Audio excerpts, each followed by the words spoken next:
everyone, my name is Julia Schwartzman. I want to get into my speech, but first I want to introduce my audience. So today I'm here with Donna, Gabby, Erica, and Jenny. Thank you all for being with us today. I really appreciate it. Today I'm going to be discussing the question of whether or not children should have cell phones. This is an important topic. This is an important topic to be aware of because a child's mind is easily susceptible to influences at a young age. Have you ever had those moments where you reminisced on your childhood? For the majority, our favorite moments were not the times we sat in our house, but the times where we were outdoors playing with our friends.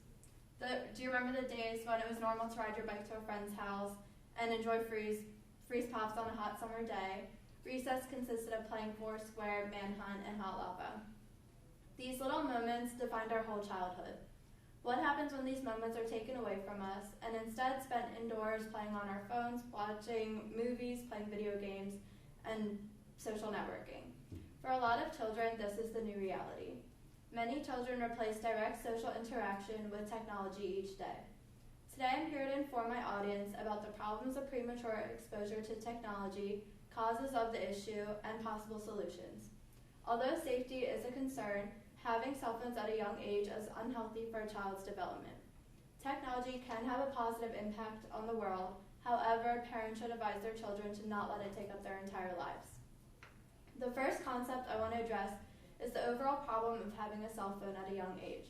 As mentioned before, children are susceptible to influences and are more likely to absorb information as their brain continues to develop.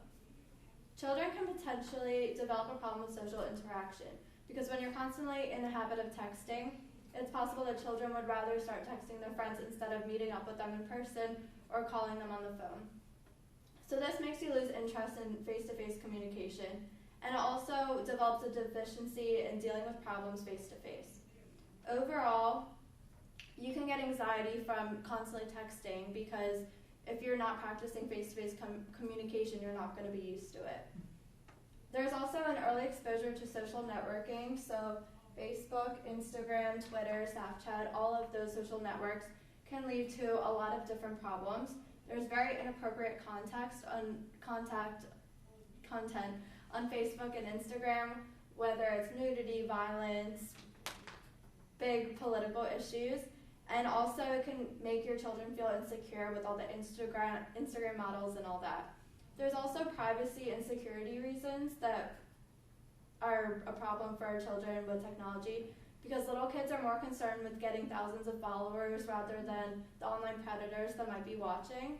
So our generation craves instant feedback and has a short-term memory because of that. So we're used to reading those short BuzzFeed articles with 3 to 4 paragraphs, and they're really easy and fun to read. So when we get to school, when we have to read the empirical articles, it's a lot more harder and it's hard to comprehend information. Keep in mind that we live in a world where many people rely on technology for everything. It's become such a problem that many people have problems socially. For example, at a train station, it's more socially acceptable to shut off the world and put your headphones in or fake a conversation rather than to start talking to someone, which is very frowned upon to a lot of people. So what happens if this habit is developed earlier? There's also a problem with kids not getting enough exercise. According to the article Overlooked Factors in Childhood Obesity, Victoria Dunker says that children spend an average of 8 hours a day, and during those 8 hours a day, they're spending on their laptops, cell phones, and iPads. So that leads to a problem of obesity. And obesity has tripled in 30 years, like immensely, and that's also the same amount of time where technology has become more prevalent. 1 in 3 children have now had obesity. So an obese child has long-term negative effects, and an obese child has greater probability of being obese in the future. In adulthood, many diseases like heart disease, diabetes, and hypertension are all very common and related to obesity. So just taking day-by-day times, like Words with Friends is a game that a lot of people know and play, but you could be taking these times to play actual real games with real people in real life. So it's just little things like that that can be avoided. I also want to address the problem of radiation. Radiation appears to be a minimal problem because no one really talks about it. However, I would like to inform you that kids absorb twice as much radiation because their skulls are really thin because they're still developing and not mature. So excess technology is really unhealthy for the brain and can contain long-term effects. Although technology has its negative aspects, it still has its good factors, and that's the reason why technology is prevalent today.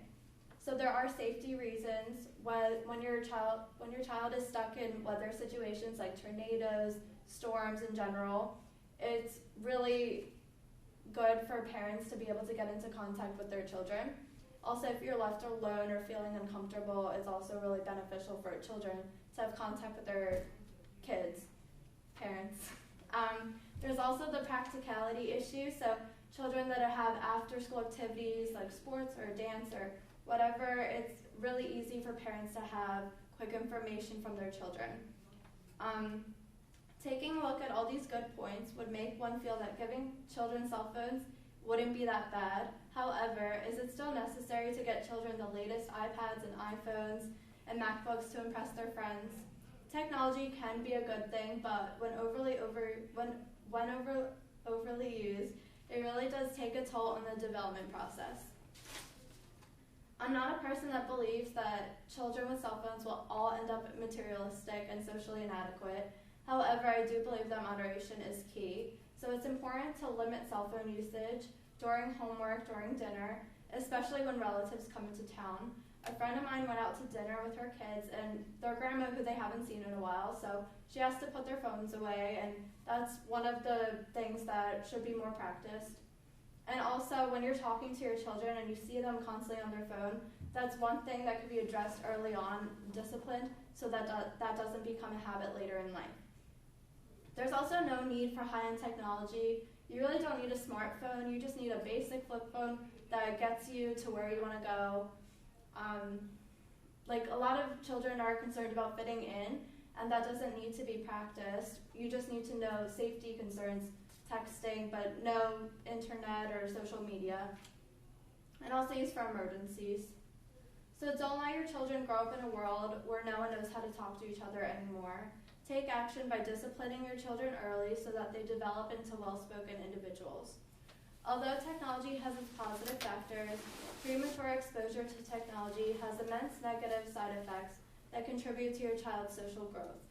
Understanding the problems of technology, reasons why people are open to it, and possible solutions will educate you on the most effective way to raise your child. Everyone is entitled to his or her opinion, and there's never a wrong answer, but however, I advise you to think about how too much cell phone usage can have an effect on a child's physical and social growth. Through limiting cell phone usage at the dinner table, encouraging your children to play outdoors, and avoiding purchasing high-end products like iPads and MacBooks, your children will be able to grow up and function socially without having multiple drawbacks.